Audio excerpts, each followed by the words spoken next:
Al-Fahmu Institute mempersembahkan serangkaian buku karya Ustadz Fahmi Salim LCMA. Buku pesan-pesan tauhid untuk negeri di masa pandemi. Buku mutiara ilmu-ilmu Al-Quran. Ada diskon 20% untuk buku tafsir sesat 58 esai kritis wacana Islam di Indonesia dan buku kritik terhadap studi Al-Quran kaum liberal. Anda dapat memesannya melalui layanan WhatsApp di nomor 0877 063 7192 dengan format pemesanan ketik nama, alamat lengkap, nomor handphone, dan jumlah buku yang diorder. Ongkos kirim di luar harga buku dan menyesuaikan wilayah dengan paket standar. Lampirkan juga bukti transfer Anda ke rekening BNI Syariah di 0631 748573. Tunggu apa lagi? Pesan sekarang.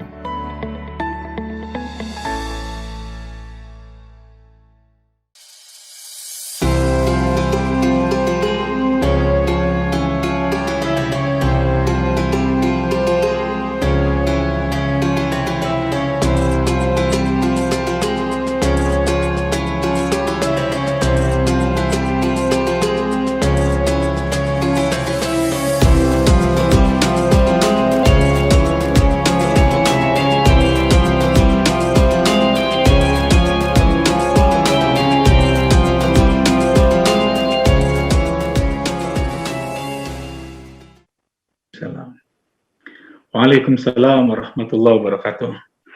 Baik, saudara-saudari atau ikhwan fillah madrasah aktivis dakwah yang dirahmati Allah Subhanahu wa taala. Sebetulnya ada 20 menit lagi Ustaz.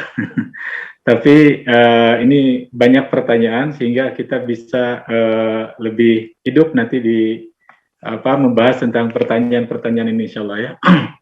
Baik, nanti kami bacakan atau ada yang bertanya secara langsung kami persilahkan sebelum saya bacakan dari chat ini ya. Mangga kalau ada yang mau baca pertanyaan secara langsung kami silakan. Sambil nunggu Ustaz. Ini yang pertama. Assalamualaikum warahmatullahi wabarakatuh. Izin bertanya, dalam memahami Al-Qur'an dalam konteks kontemporer, apakah menggunakan metode tafsir bil ma'tsur masih relevan? Karena ada yang mengatakan katanya justru yang lebih cocok untuk masa sekarang menggunakan metode tafsir hermeneutika. Wah, ini memang bidang Ustaz ya. Yang kedua, tipsnya Ustaz untuk dapat hidup bersama Al-Quran. Mohon pencerahannya. Jazakallahu khairan katsira. Mungkin itu dulu dari satu pertanyaan Ustaz ya. Iya. Ya. Baik, terima kasih. Jelas satu selama. Yang pertama ya soal metode penafsiran ya metode penafsiran yang terbaik di zaman kita saat ini.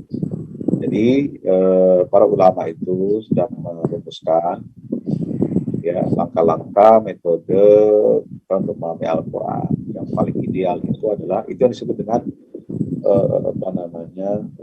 Tariqatul Musla li tafsir wa li fahmil Quran.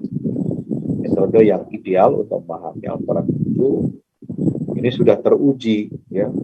Teruji artinya teori ini bukan hanya sekedar teori kosong. Ini sudah teruji ya berabad-abad ya mengantarkan dan menjaga marwah umat Islam sepanjang sejarah perjalanan peradaban Islam ini adalah yaitu pertama adalah metodenya memahami ayat Al-Quran dengan Al-Quran. Yang disebut dengan tafsirul Quran bil Quran. Kemudian tafsir Quran dengan sunnah Nabi itu satu keharusan. Jadi ada hierarki. Nah, tafsir bil ma'tsur itu kan dalam konteks apa? Kita memahami kosakata ayat, ya pemahaman bahkan satu ayat pemahamannya bagaimana? Berdasarkan sumber rujukan, ya sumber rujukan tafsir yang terbaik adalah ya ayat Al-Quran menjelaskan ayat Al-Quran yang lainnya. Ya aqimis sholata lidulukis syamsi ila ghasaqil laili inna qur'anal fajri kana masyhuda. Contoh satu ayat tentang menjelaskan waktu-waktu sholat. Nah, nanti bisa kaji ini oleh teman-teman yang menekuni ilmu astronomi, ya, ilmu tentang baik itu yang konsentrasi di bidang matahari, ya, kajian mengkaji ilmu tentang matahari, perjalanan matahari, ataupun yang ahli tentang bulan. Ya kan itu kan dibagi-bagi nanti itu ilmu-ilmu. Astronomi juga terbagi-bagi. Mana yang pakar matahari, mana pakar tentang bulan dan sebagainya, planet-planet. Ya, nah, jadi ini semua kan memerlukan sains penjelasannya. Jadi penentuan waktu sholat, dari mana itu lidulu pisan ketika matahari condong tergelincir. Kemudian kapan dia masuk waktu malam, disebut definisi malam menurut astronomi itu apa. Nah di situ kan perlu penjelasan sains. Dan Rasulullah menetapkan itu waktu itu justru berdasarkan sains yang diterimanya langsung dari malaikat Jibril. Nah itu bedanya Rasulullah dengan kita. Kalau kita pelajar sains, ya itu harus ya berjibaku dulu pelajari teori-teori sains bagaimana, terutama dalam ilmu astronomi. Nah, kalau Rasulullah langsung diajari oleh Jibril, ya. Nah ini sama-sama otoritatifnya dan terkonfirmasi secara sains. Kapan waktu tergelincirnya matahari? Waktu zuhur. Ya, ila ghasaqil lail, kapan masuk waktu malam? Wa Qur'an al-fajri, dan waktu Quran itu dibaca pada waktu subuh, pada waktu fajar. Apa definisi fajar di dalam ilmu astronomi? Nah, itu semua terkonfirmasi. Jadi agama dan sains itu bertentangan. Ya, inna sholata kanat 'alal mu'minina kitaban mauquta. Salat itu telah diwajibkan kepada orang-orang beriman itu pada waktu yang telah ditentukan. Ya, apa saja? Ada penjelasan hadisnya, Qur'annya, itu terkonfirmasi oleh sains. Ya, ya. Jadi menjelaskan Al-Quran dengan Al-Quran, menjelaskan Al-Quran dengan Sunnah. Ya, berapa kali, berapa rakaat sholat, bagaimana tata caranya sholat dari awal takbiratul ihram sampai salam, ada di Quran? Enggak. Maka kita perlu penafsiran, ayat-ayat tentang sholat, tentang zakat, tentang puasa. Ya, aplikasinya itu ada pada sunnah Nabi SAW. Maka tafsir bil ma'thur itu mutlak diperlukan oleh kita yang berinteraksi dengan Al-Quran, yang ingin memahami, yang ingin mengamalkan, dan yang ingin mendakwahkan Al-Quran. Itu mutlak. Tafsir bil ma'thur itu nggak bisa ditinggalkan. Karena kita perlu apa? Perlu teks-teks otoritatif, teks-teks yang teruji dan terjamin bagaimana mengimplementasikan ayat-ayat Al-Quran. Terutama dalam aspek apa? Akidah, dalam aspek ibadah, yang itu adalah merupakan sesuatu prinsip-prinsip beragama yang nggak boleh bergeser, nggak boleh berubah, gitu ya. Nah, jadi tafsir Rasul sangat penting.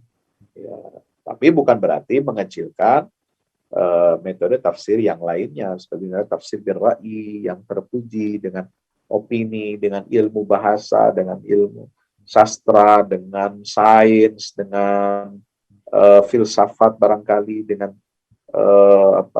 ilmu pendekatan spiritualistik, ya, tasawuf dan lain sebagainya. Nah itu perlu. Dengan psikologi, bagaimana memahami ayat Al-Quran kan membongkar sifat-sifat karakter kaum munafik. Ya, itu kan membongkar karakter kaum munafik. Nah itu ya bisa diperkuat dengan teori-teori atau kajian-kajian psikologi. Ya, kajian-kajian psikologis, bagaimana mengungkap isi hati orang munafik. Ya itu sangat-sangat luar biasa Al-Quran. Ya, jadi apa itu hermeneutika? Nah, itu perlu pendalaman, ya. Nanti insya Allah kapan-kapan kita bincang-bincang, ya, untuk konteks kehidupan kita sekarang.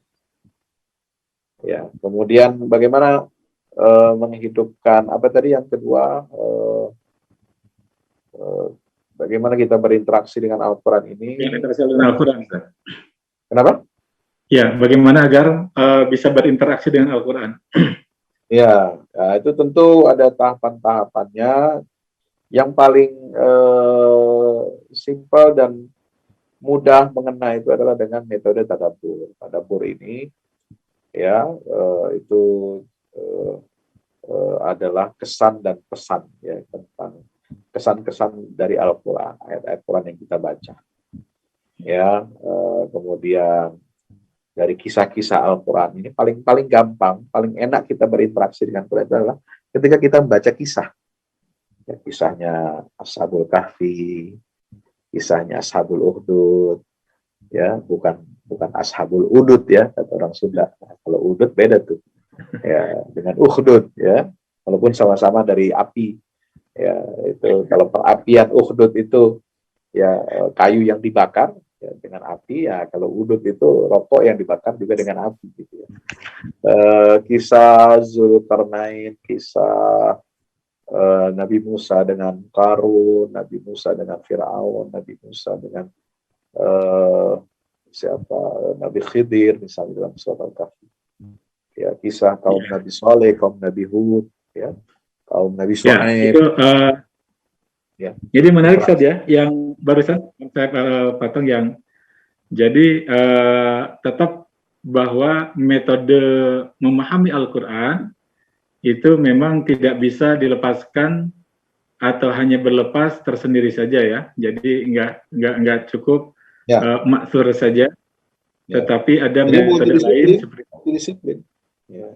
Metode riwayah, metode diroya, kemudian atau biroi al-mahmuda ya, biroi al-mahmud dengan bil isyarah.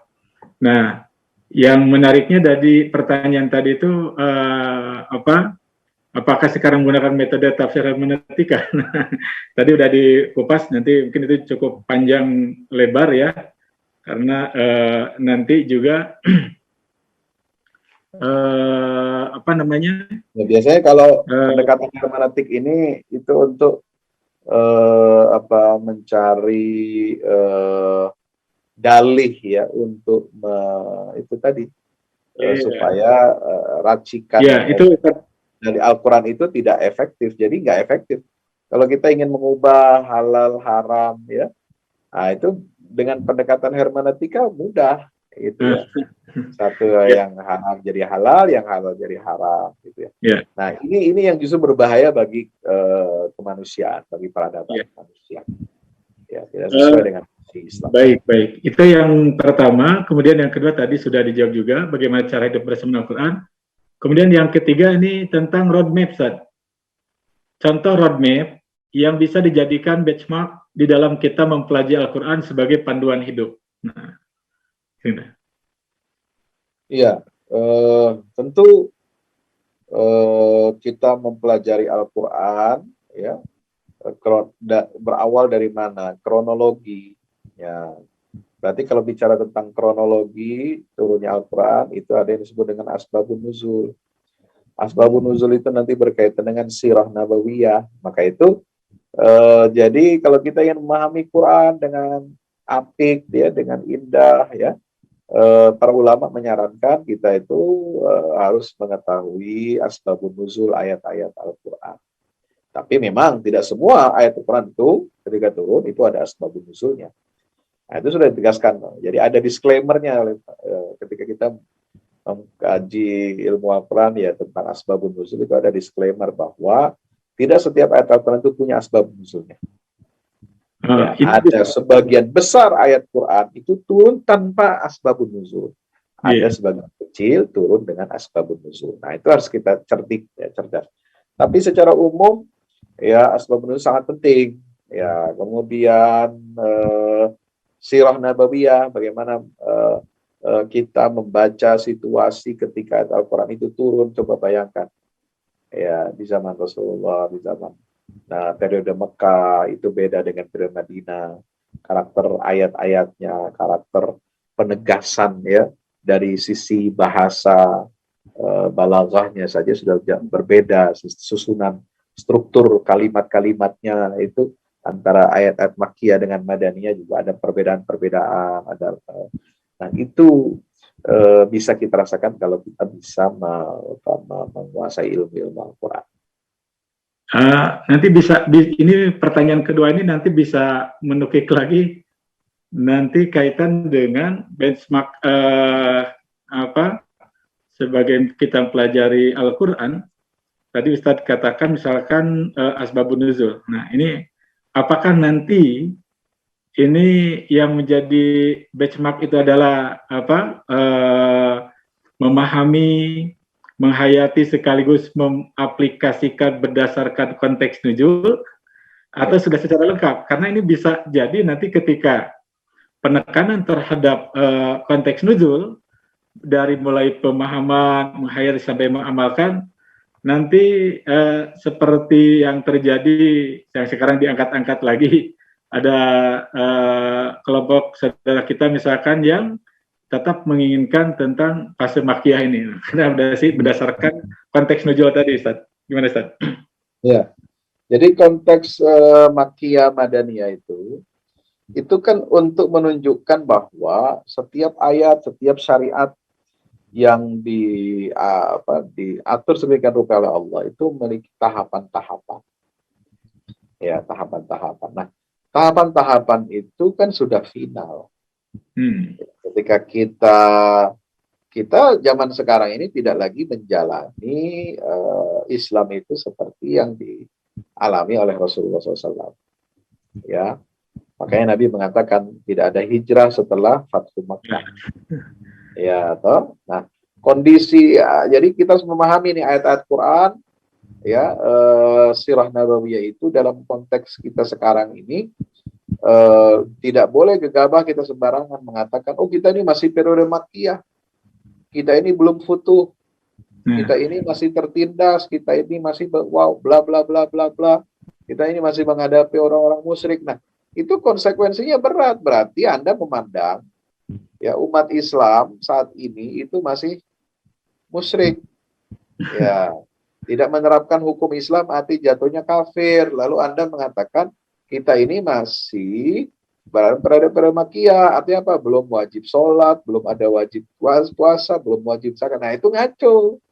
Kalau kita memahami syariat seperti itu, nah ini harus hati-hati. Jadi betul ada klasifikasi ayat Makkiyah dan Madaniyah, tapi bukan untuk menjadi pembenaran atau justifikasi bahwa kita ini terbebas dari syariat. Dengan alasan apa? Kita masih tertindas, kita masih menghadapi orang-orang musyrik dan lain sebagainya dan lain sebagainya. Begitu, Ustaz. Baik, Ustaz, jazakallah. Kemudian masih ada lagi, Ustaz. Luar biasa nih, masih banyak. Pertama, Assalamualaikum. Inti dari kementerian inti dari kematerian sekarang adalah bagaimana membumikan Al-Quran dalam kehidupan sekarang sebagai bukti dari tauhidullah. Izin bertanya, ada dua pertanyaan. Pertama, dalam Al-Quran surat Al-An'am ayat 112, jelaskan tentang musuh para nabi. Lalu, bagaimana di zaman sekarang? Adakah statement yang ditunjukkan kepada umat Islam seperti radikal, intoleran, kadrun, teroris, dan lain-lain? Apakah itu termasuk dalam surat ini? Yang kedua, lalu bagaimana sikap kita agar bijak dalam menghadapi musuh-musuh Islam yang ingin Islam berjaya atau berkuasa? Mengasah. Ya. Ya. Yang tidak ingin itu ada relatif di bawahnya. Tidak ingin ya. Oh ya, tidak ingin. Begini, ya,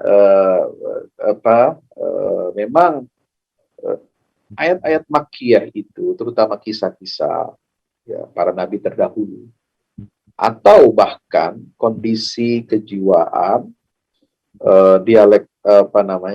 dialog-dialog Nabi SAW yang terekam dalam Al-Quran itu menghadapi orang-orang musyrik, itu bisa menjadi inspirasi kita untuk dalam berdakwah. Ya.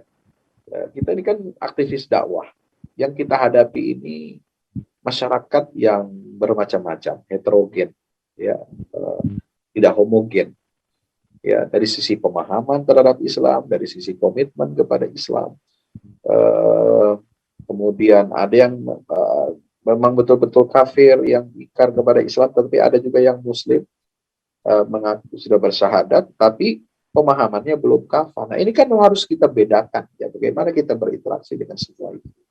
Belum lagi kita menghadapi, misalnya tadi dikatakan musuh para nabi, ya, wa kadzalika ja'alna likulli nabiyyin aduwwan syayatinal insi wal jinni yuhi ba'duhum ila ba'din zukhrufal qawli ghurura. Ya, jadi setiap episode, setiap kenabian itu memang memiliki musuh, ya. Dakwah ini selalu ada yang berhadap-hadapan, ya, ada yang memusuhi. Ya, kalau dakwah itu lancar saja, dakwah itu lempeng aja, lurus saja, ya, tidak ada penentangan, tidak ada. Nah, kadang-kadang kita harus introspeksi nih. Ini kita udah benar belum dakwahnya? Ya, atau dakwah kita itu hanya untuk menyenangkan semua pihak. Ya, kita hanya mengambil jalan yang lunak, jalan yang mudah, gitu ya. Sekedar amar ma'ruf saja, mengajak kepada yang ma'ruf tanpa nahi mungkar. Nah, bisa jadi kita introspeksi di situ. Kalau jalan kita lempeng-lempeng aja ini, jangan-jangan kitanya yang keliru dalam mempraktekkan dakwah. Nah, jadi masing-masing nabi menghadapi, masing-masing rasul itu menghadapi musuh-musuh yang memiliki karakter yang bermacam-macam, ya. Dan mereka itu apa? Yuhi ba'duhum ila ba'din zukhrufal qawli ghurura. Itu memberikan dorongan isyarat-isyarat apa? Zukhrufal qawl, perkataan yang indah. Ya, perkataan yang indah ini untuk apa? Menjatuhkan lawan, menjatuhkan musuh. Ya, seperti Rasulullah itu, ya, tuduhannya kan kepada Nabi itu banyak. Satu, beliau itu orang gila, kata. Beliau itu penyihir, sahir. Ya, beliau itu majnun, orang gila, penyihir. Kemudian beliau itu diajari oleh orang lain. Innama yu'allimuhu bashar. Ya kan? Kemudian ada berfantasi, berambisi dan sebagainya untuk keduniaan, ya, untuk mencari pangkat dan jabatan. Ternyata itu semua ditolak oleh Allah Subhanahu wa taala dalam ayat Al-Qur'anul Karim, ya, bahwa itu semua tidak benar. Nah, cara kita sekarang untuk menghadapi gempuran, tantangan, baik itu pemikiran dari dalam maupun dari luar, ada yang mengelirukan konsep jihad, ada yang mengatakan Islam ini adalah agama kekerasan, Islam ini adalah agama penjajah. Nah, ini kan yang ngomong begini bukan hanya Yahudi Barat, ada juga Yahudi Melayu yang ngomong begini. Ya, Islam itu agama penjajah. Nah, bagi kaum feminis, diartikan Islam itu adalah ajaran Islam itu adalah ajaran yang menjajah kaum perempuan. Nah, ini kan harus kita luruskan. Ya, bagaimana kita meluruskannya? Kembali merujuk kepada, ya, pemikiran ulama yang otoritatif, ya, menjelaskan aspek syariat itu dengan benar, ya, dengan konsep-konsep teori-teori ilmu yang sudah teruji dalam sejarah peradaban kita. Baik. Nah, yang kedua itu tadi sikap bijak kita menghadapi musuh Islam, saya kira yaitu belajar dari tahapan dakwahnya Rasulullah SAW, ya. Nabi itu menghadapi kaum musyrikin, bagaimana beliau menyampaikan hujah, ya, ada jawaban-jawabannya secara rinci, bagaimana seperti Nabi Ibrahim, ya, menjawab tantangan tuduhan-tuduhan kaumnya, Nabi Nuh, itu semua terus pelajari. Itulah yang disebut dengan apa? Menghadapi musuh-musuh yang ingin Islam itu tidak berjaya, yang tidak ingin Islam itu berjaya, ya. Argumentasi kaum musyrikin, argumentasi kaum munafikin, argumentasi orang kafir, ya, terutama argumentasi ahli kitab Yahudi Nasrani, semua dipatahkan oleh Al-Quran, diluruskan, ya. Maka kita belajar dari jawaban-jawaban Al-Quran itu untuk menjadi modal kita untuk berdakwah. Iya. Baik, ini bisa bersambung Ustaz dengan pertanyaan berikutnya mengenai pentingnya mengetahui sumber yang menjelaskan ayat Al-Quran. Bagaimana cara kita mengetahui bahwa seorang tokoh agama itu adalah seorang hanif, bukan seseorang yang menjelaskan ayat Al-Quran hanya untuk memperoleh keuntungan bagi dirinya sendiri?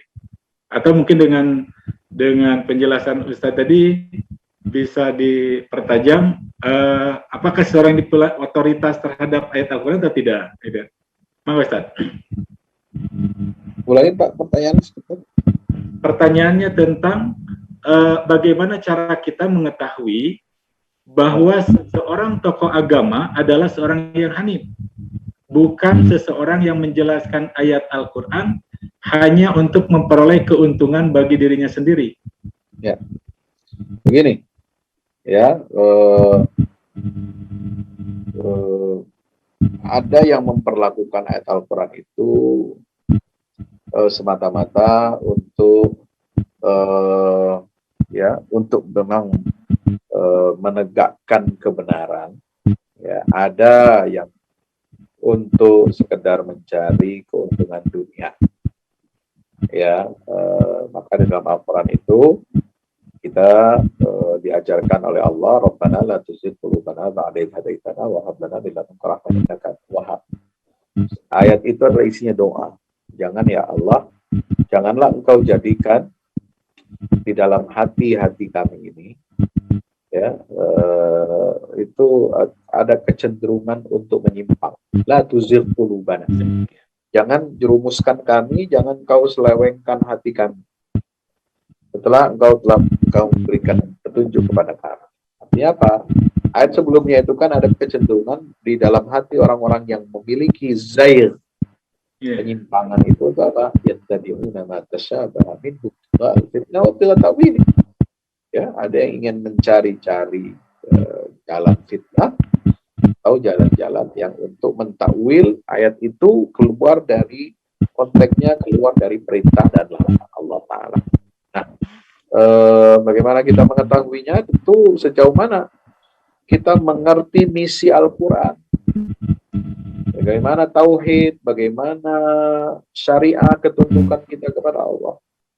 Bagaimana tentang kebenaran Islam. Ya, kalau seorang tokoh melontarkan perkataan atau statement yang bertentangan dengan al-ma'lumu minad dini bid-darurah, aksioma dalam agama, aksioma agama itu apa? Tauhid.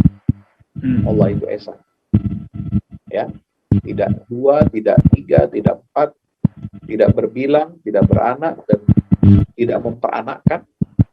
Ya, itu aksioma agama. Ya, kemudian aksioma agama dalam tauhid itu apa? Hanya Islam yang satu-satunya diridhoi oleh Allah yang dibenar. Kalau ada yang mengatakan semua agama benar, nah itu berarti dia sudah itu sudah menabrak aksioma dalam tauhid kita. Ya, so aksioma tauhid itu adalah bukan hanyalah qul ya ayyuhal kafirun la a'budu ma ta'budun wa la antum 'abidun ma a'budu. Bukan hanya qul huwallahu ahad Allahus samad lam yalid walam yulad. Tapi juga aksioma tauhid itu adalah inna dina indallahil Islam.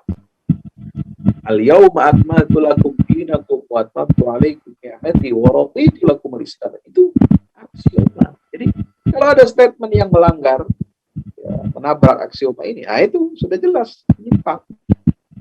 Ya, ada yang mengajak kepada kemusyrikan di zaman dulu itu. Kemusyrikan itu menyembah batu, menyembah bintang, benda-benda angkasa, menyembah patung-patung. Ya, nah sekarang mungkin ya lebih advance lah, lebih advance dari itu.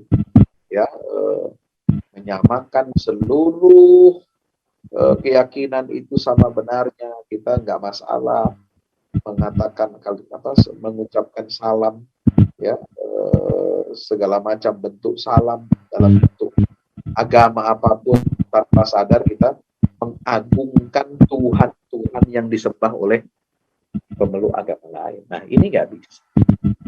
Ya, jadi dalam hal akidah, ibadah, syariah itu sudah ada template-nya. Apa template? Ya sudah ada cetakannya. Ya kita nggak boleh bikin cetakan baru. Nah, kalau bikin cetakan baru di atas template yang ada itu berarti Anda apa?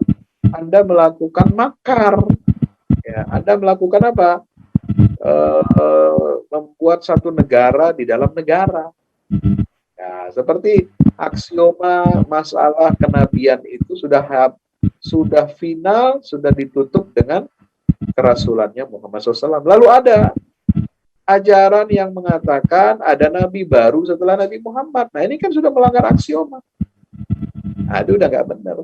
Ya, jadi jangan ragu. Ya, kalau sudah menabrak aksioma dalam agama, ya sholat tidak menghadap kiblat, ya sholat tidak 5 waktu, sholat tidak jumlah bilangan rakaatnya 17 rakaat yang fardu, itu sudah jelas.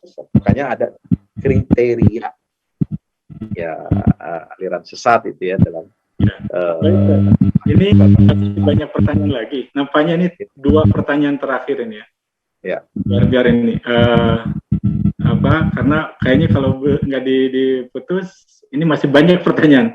Betapa tingginya animo dari peserta ini berkaitan dengan bagaimana Al-Quran menjadi sebagai sumber ini ya. Yang pertama tentang saya tertarik dengan kata perlu meracik Al-Quran dengan benar.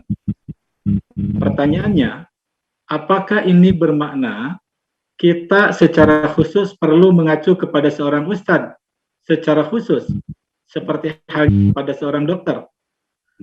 Seperti itu, bagaimana kita bisa tahu bahwa ustadz yang kita sebagai orang awam tahu bahwa ustadz itu mampu meracik? Karena kita tahu saat ini banyak sekali ustadz sebagaimana orang awam bingung juga untuk menentukannya. Karena kalau salah memilihnya akan berakibat fatal tentunya. Nah, jika zaman Rasul, Rasulullah sebagai sumber dalam menjalankan Al-Quran. Kalau saat ini bagaimana? Nampaknya ini sama dengan tadi ya Ustadz ya, tentang kriteria hanif atau tidak hanifnya seseorang ya. Nah, tapi mungkin nanti Ustadz Mangga silakan untuk berikan penjelasan. Tapi kita lanjutkan dengan pertanyaan berikutnya. Mungkin ini pertanyaan terakhir bagi sahabat-sahabat Madrasah Aktivis Dakwah berkaitan dengan materi Al-Quran sebagai sumber. Disebutkan bahwa Al-Quran sebagai panduan kehidupan, Al-Quran sebagai solusi. Namun di Al-Quran sendiri kebanyakan berupa terminologi, analogi, perumpamaan, bukan berupa solusi teknis dalam kehidupan. Lalu bagaimana Ustadz caranya agar kita mampu berpegang teguh pada Al-Quran sebagai panduan kehidupan di tengah kompleksitas problematika abad 21? Dan yang kedua, bagaimana ya Ustadz cara mempertajam hati dan pikiran kita agar dapat menangkap dan mengambil hikmah dari kisah-kisah yang diceritakan dalam Al-Quran? Mangga Ustadz. Ya, ini pertanyaan panjang-panjang ya, tapi kalau kita lintas begini, yang pertama itu adalah soal supaya obat itu efektif ya, bisa dirasakan manfaatnya, maka kita perlu meracik obat itu dengan baik, dengan benar, ada takarannya, ada dosisnya, dan diproduksi atau dikerjakan oleh orang yang ahli. Nah, maka itu Islam ini adalah agama yang sangat menghargai ilmu pengetahuan. Islam itu adalah agama yang adil. Artinya apa? Adil, menempatkan sesuatu pada tempatnya, pada proporsinya. Ya, Islam itu menghargai ilmu pengetahuan. Ya, nah, karena Islam menghargai ilmu pengetahuan itulah, maka dalam Islam itu tidak ada bibit-bibit sekularisme yang memisahkan agama dari negara. Karena ajaran Al-Quran tidak ada yang bertentangan dengan sains. Tidak seperti penyebab sebab-sebab sosiologis munculnya sekularisme di dunia barat, gitu ya. Nah, jadi meraciknya itu adalah dengan apa? Kekuatan otoritas. Ya, jadi dalam Islam itu karena menghargai ilmu pengetahuan, menghargai ulama, maka kita diperintahkan untuk menghormati ulama, ya, tahu kedudukan ulama, ya, tahu adab kepada ulama. Nah, dari pendidikan adab itulah lahir budaya literasi, budaya membaca, budaya untuk tafakuh fiddin. Jadi dalam karya-karya ulama kita itu dikenal ada buku-buku biografi ulama dalam semua bidang ilmu pengetahuan. Jadi ada katalognya. Ulama itu itu bukan sembarangan. Ini sarjana yang memiliki otoritas, itu ada katalog namanya, ini dicatat dalam sejarah biografinya itu. Nah, ini yang kurang dari kita sekarang. Kita nggak pernah membuat katalog ulama-ulama yang ahli dalam bidang ilmu-ilmu ini siapa saja. Tahun sekian sampai tahun sekian, misalnya abad ulama abad 19 Masehi atau abad ke-13 Hijriah. Ulama Islam abad 14 Hijriah. Dari seluruh dunia itu harus kita catat. Ada katalognya. Ulama di dunia Islam abad ke-15 Hijriah seperti abad kita sekarang. Itu harus ada katalognya. Nah, ini yang lemah dari kita itu. Kurang sekali. Nah, seperti itu yang menjadi rujukan bagi kita adalah yang, mohon maaf ya, jelas otoritas keilmuannya, jelas karya-karyanya, ya, bisa diakses, bisa dibaca, bisa dicari, ya, bisa dilacak sumber keilmuannya dari mana, ya, sehingga kita bisa percaya dan yakin bahwa tokoh yang ulama yang menjadi rujukan itu adalah bukan sembarangan. Nah, jadi dalam Islam itu ada tradisi sanad, ada ijazah, ilmu dan sebagainya, ya, sebagaimana. Nah, kalau dalam sains mungkin tidak dikenal, ya, tapi kan tetap sama, substansinya sama. Dalam ilmu pengetahuan agama, syariat, ya, dalam itu semua juga mengambil otoritas. Ya, belajar melalui periwayatan. Anda juga belajar sains, teori-teori matematika, fisika dan sebagainya, kimia, itu juga kan ada otoritasnya, ada ijma'nya, ada riwayat-riwayatnya, ada buku-bukunya, sanadnya bersambung kepada misalnya siapa? Tokoh matematika itu sampai ke Pythagoras, sampai ke Khawarizmi, sampai Aljaber, kan gitu kan. Jadi seperti itu. Nah, maka kita lihat ulama itu kita bisa mencari akses kenapa?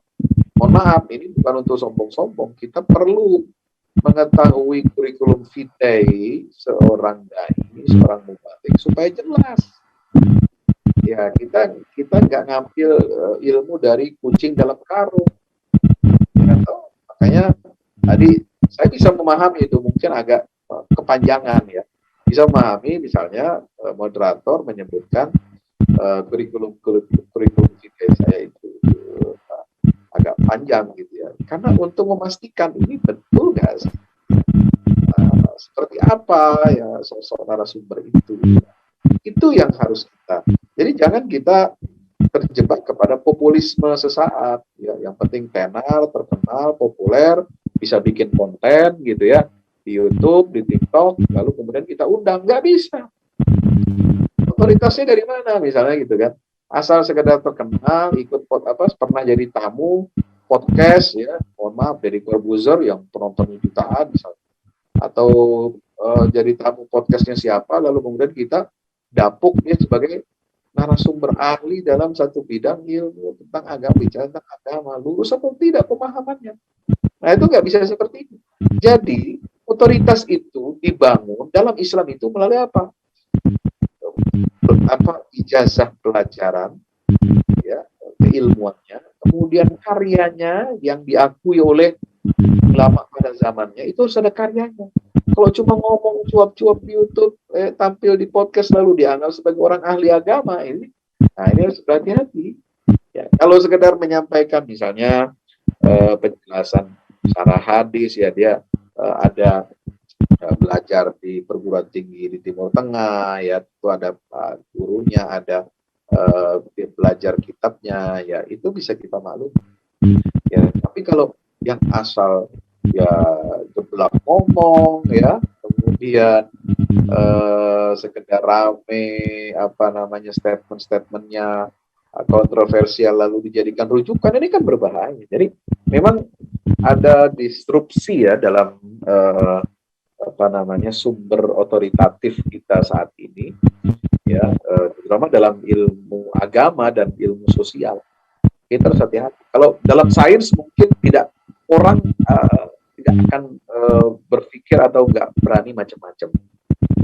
Ya, kecuali mungkin satu kasus kemarin ya, Dr. Lewis itu ya, soal vaksin itu. Nah, itu mungkin di luar kewajaran itu, karena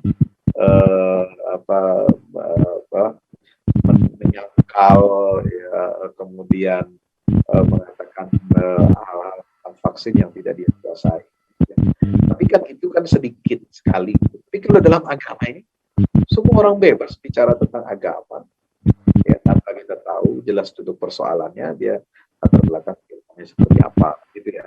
Nah, jadi yang kedua, yang terakhir adalah memang dalam Al-Quran itu kebanyakan Allah menggunakan narasi-narasi kisah, simbolik, ya, perumpamaan. Nah, tujuannya itu apa? Supaya kita berpikir, supaya kita mengasah hati, mengasah akal pikiran kita. Ya, memang ada yang solusi-solusi dari Allah itu adalah bersifat praktis. Oh, jelas ada masalah harta waris, itu kan praktis, itu nggak banyak filosofi itu. Ya, ada filosofinya bagian waris ada, tapi kan yang diberi Allah itu praktis. Sepertiga, seperempat, setengah, seperempat, seperempat, ya. Itu kan hitung-hitungan matematik itu.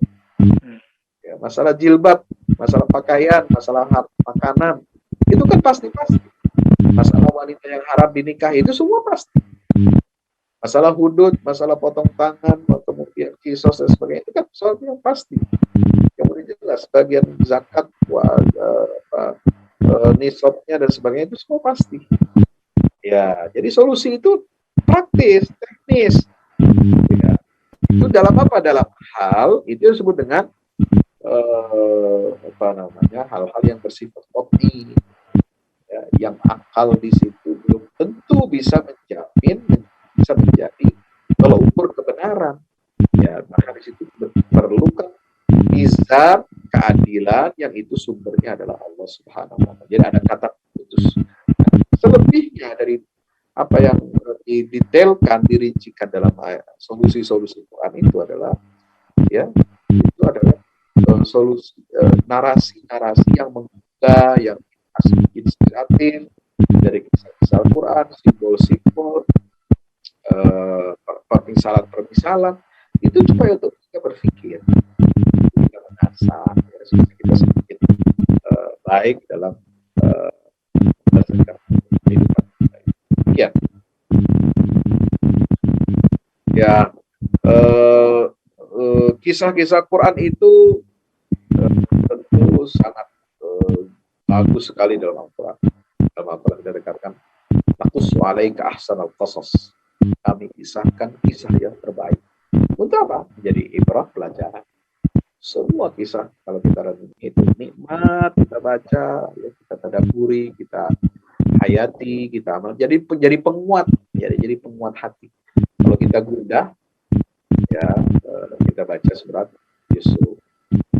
Ya, kalau kita sedang kesusahan hadapi masalah-masalah hidup, maka Rasulullah sunnahkan kita untuk baca surat Al-Kahfi, supaya hidup kita terang, ya, jauh dari fitnah, gitu kan. Baca kisah sapi betina, baca kisah penciptaan Adam, itu semua luar biasa. Bahasa kisah-kisah yang dalam Al-Quran itu menjadi pemicu sikap-sikap kita yang positif dalam menjalani kehidupan. Allah. Baik, Masya Allah, sudah kita simak semua. Jadi memang pertanyaan-pertanyaan ini adalah menjadi satu indikator betapa semangatnya para peserta madrasah aktivis dakwah, terutama berkaitan dengan Al-Quran sebagai sumber, sebagai dan petunjuk yang cukup detail tadi Ustaz Hafiz Salim sampaikan, di mana bukan sekedar praktis, ada yang teoritis, ada yang praktis, bahkan tidak mengurangi petunjuk secara teoritis itu menyulitkan manusia, karena ternyata manusia memang makhluk psikologis ya, makhluk yang berakal, makhluk yang bisa memahami kata-kata dan sebagainya. Jadi tidak melulu dengan mudahnya begitu saja, walaupun di sana banyak ayat-ayat yang tadi disampaikan cukup praktis ya, bahkan ayat-ayat muhkamat itu yang cukup jelas, itu cukup bisa langsung kita aplikasikan, tidak terlalu banyak teori untuk menjelaskan. Nah, sahabat-sahabat yang ini yang paling penting adalah tentu saja bahwa untuk berinteraksi kita dengan Al-Quran itu tadi iman mendasari dari Al-Quran, sehingga pernah disampaikan bahwa sahabat itu kami beriman baru belajar Al-Quran. Jadi karena memang membuat dorongan yang terhadap Al-Quran, tapi makanya kami saling bahwa sebelum mengupas tentang bagaimana Al-Quran sebagai sumber, itu beliau cukup yang lebar juga mendahulunya dengan tauhid ya, tauhid ya, terhadap Al-Quran, nanti seperti orang-orang yang pada umumnya menolak terhadap Al-Quran. Karena itu sisi tauhid itu penting, dan Salman telah membuka materi ini memang di awal ya, tentang tauhid, sehingga menjadi lengkap sudah dan menjadi mantap pula berkaitan dengan bagaimana Al-Quran sebagai sumber ini. Nah, tak terasa waktu kita miliki untuk pertemuan kita kali ini nampaknya sudah selesai. Jadi tadi Ustadz sudah membuka diri, bahkan mungkin nanti ada bagaimana suaranya tidak bersih ya. Apa itu dari sana? Ya. Jadi intinya bagaimana nanti untuk berkelanjutannya dan hal yang berkaitan dengan yang detail, insya Allah Ustaz Fahmi Salim bersedia untuk dialog dan jawab berkaitan dengan Al-Quran ini. Ya. Kami persilakan kepada Ustaz Fahmi Salim untuk menyampaikan.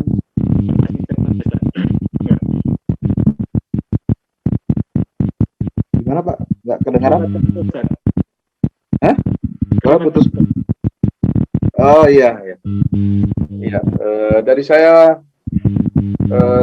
kira dari hasil diskusi kita malam hari ini, ya kita harus menguatkan lagi komitmen kita kepada Al-Quran, ya, komitmen untuk mengilmui, komitmen untuk mengamalkan, ya, komitmen untuk menyebarkannya, dan komitmen untuk bersabar di atas jalan kebenaran itu. Karena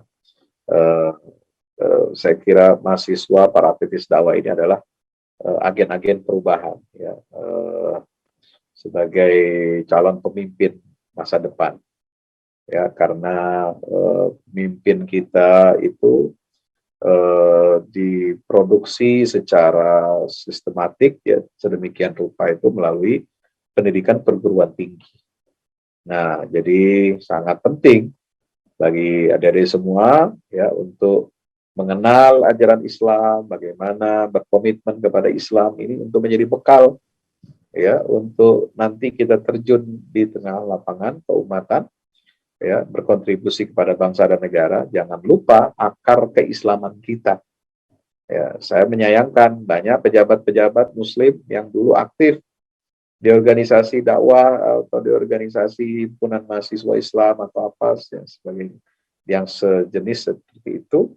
Tapi kemudian setelah di instansi, ya, lembaga tempat dia mengabdi itu ya tidak ada kontribusinya untuk Islam, tidak ada kontribusinya untuk dakwah. Jadi sangat kita sayangkan ya. Maka itu perlu untuk terus-menerus mengadakan kita bersilaturahim, ya, saling menguatkan tawasau bil haq, tawasau bis sabr ini, mumpung masih dalam tahap membangun fondasi-fondasi, ya, di aktivis dakwah Salman ini. Nah, di situ pentingnya kita untuk tegur sapa, untuk meningkatkan kualitas kita, komitmen keberislaman kita untuk ke depan, ya, kontribusi kita kepada Islam ini lebih nyata, lebih real, dengan sumber daya yang kita miliki, dengan power, ya, dengan kekuasaan bahkan mungkin yang ada di genggaman teman-teman semua nanti kelak ketika terjun di tengah masyarakat sebagai pemimpin tentunya, insya Allah. Demikian.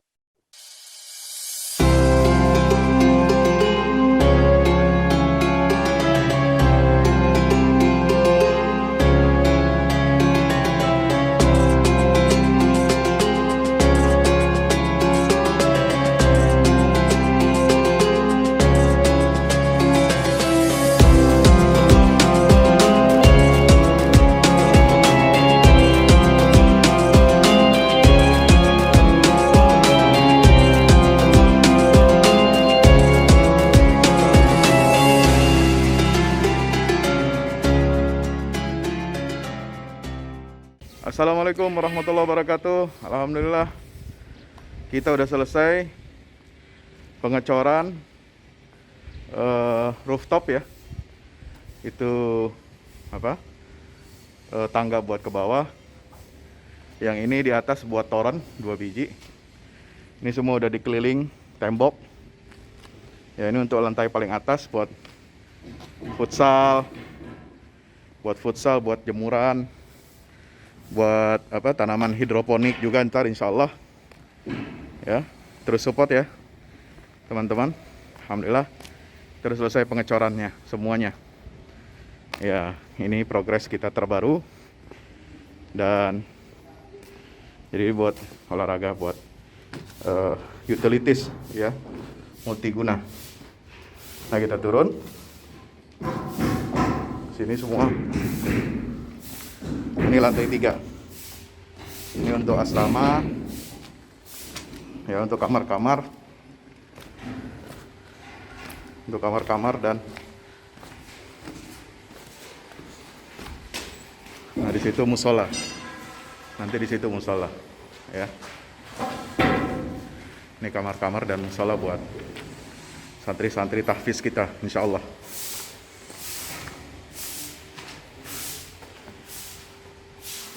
Nah, ini lantai 2 kita turun.